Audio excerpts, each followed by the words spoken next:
एक बार की बात है, महाभारत के युद्ध के बाद भगवान श्री कृष्ण और अर्जुन द्वारिका गए, पर इस बार अर्जुन ने रथ चलाकर ले गए।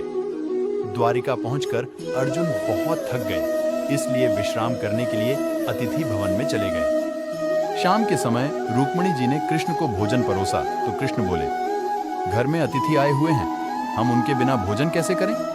रुक्मिणी जी ने कहा, भगवान आप आरंभ करें, मैं अर्जुन को बुलाकर लाती हूं।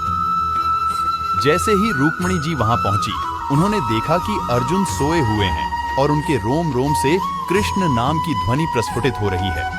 तो वह जगाना भूल गईं और मंद मंद स्वर में ताली बजाने लगी। इसी बीच नारद जी ने कृष्ण से कहा, भगवान भोजन ठंडा हो रहा है।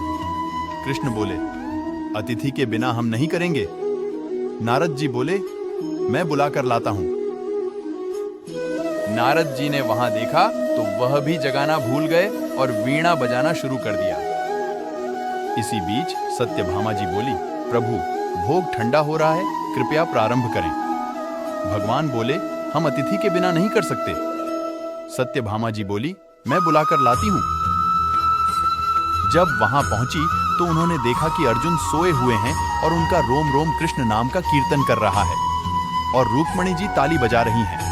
नारद जी वीणा बजा रहे हैं, तो ये भी जगाना भूल गईं और इन्होंने नाचना शुरू कर दिया। इधर भगवान बोले, सब बोल के जाते हैं, भोग ठंडा हो रहा है, पर हमारी चिंता किसी को नहीं है। चलकर देखता हूं वहां ऐसा क्या हो रहा है जो सब हमको ही भूल गए।